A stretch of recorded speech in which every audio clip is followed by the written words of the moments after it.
Elif'in mutfağına hoş geldiniz. Bugün sizlerle favori tatlılarınızdan biri olacak. Parmak yediren tahinli kesme tatlısı tarifini paylaşmak istiyorum.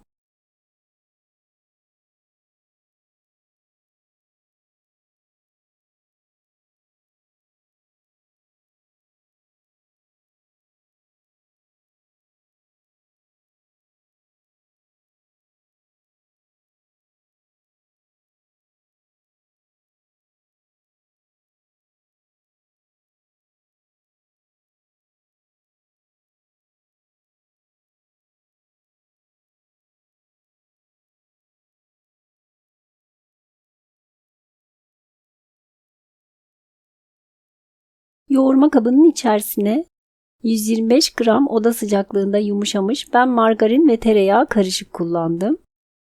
Alalım ve üzerine 1 adet yumurta,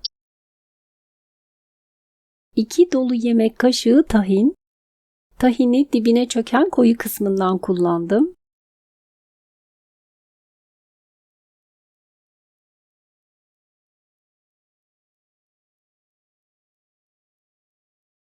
Çeyrek çay bardağı sıvı yağ,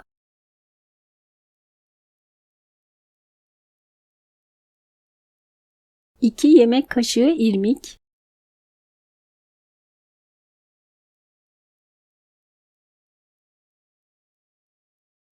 2 yemek kaşığı pudra şekeri, 1 paket vanilya ve 1 çay kaşığı kadar kabartma tozu ekleyip karıştıralım.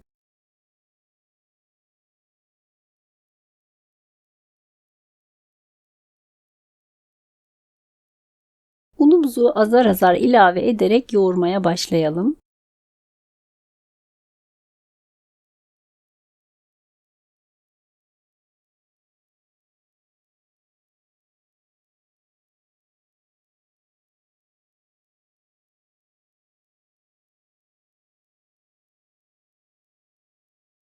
Ben toplamda 2 su bardağı un kullandım.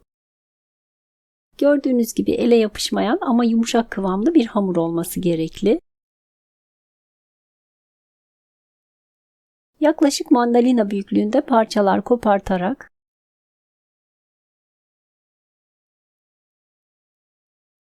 tezgahın üzerinde silindir şeklinde yuvarlayalım. Yaklaşık parmak kalınlığında olacak şekilde.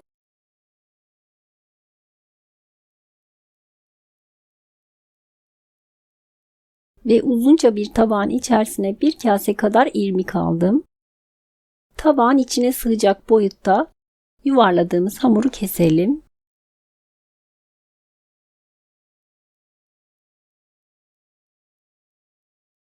Videoda gördüğünüz gibi hamurları yuvarlayarak irmiğe bulayalım her tarafını.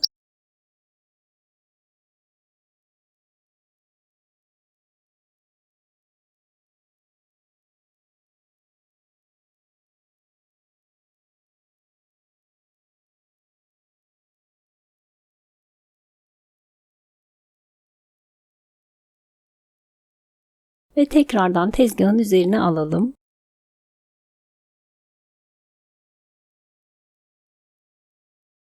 Ben lokmalık olacak şekilde yaklaşık 1 parmak eninde kestim. Sizler de dilediğiniz boyutlarda kesebilirsiniz.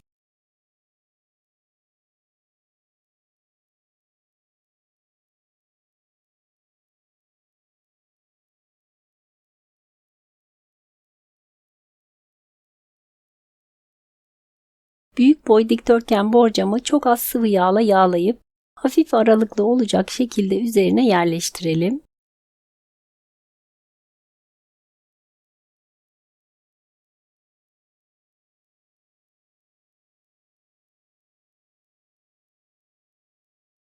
Ve tüm tatlılarımızın şeklini verdikten sonra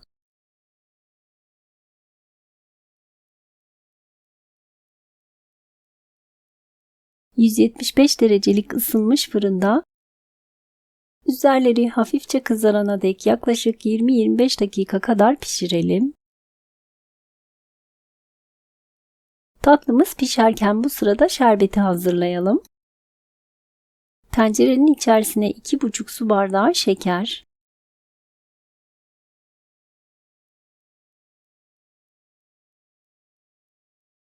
2,5 su bardağı su,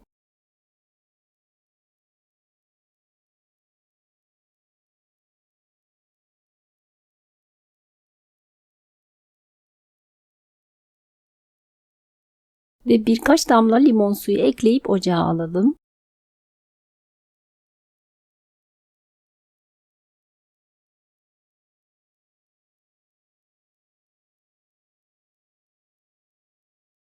Şerbet kaynayana dek ara ara karıştıralım.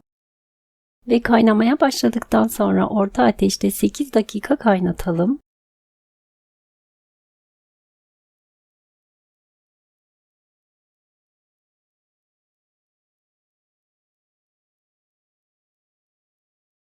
Ve fırından aldığımız tatlılarımızı ilk sıcağı çıkana dek 5 dakika kadar bekletelim. 8 dakika kaynatmış olduğumuz şerbeti ocaktan alalım. İlk sıcağı çıkmış olan sıcak tatlının üzerine sıcak şerbeti dökelim.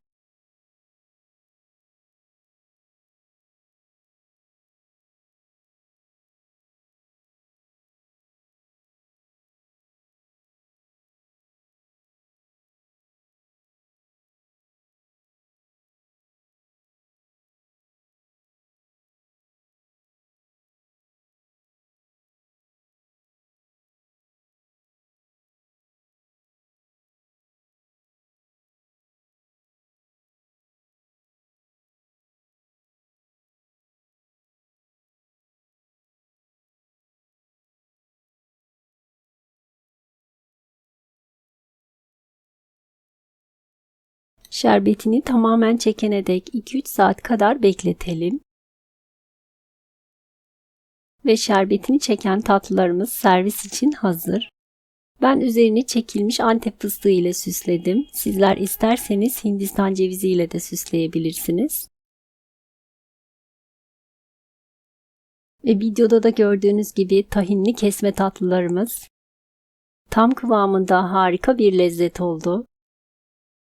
Eminim ki sizler de denediğinizde çok beğeneceksiniz. Özellikle deneyecek olanlardan beğeni ve yorumlarınızı bekliyorum.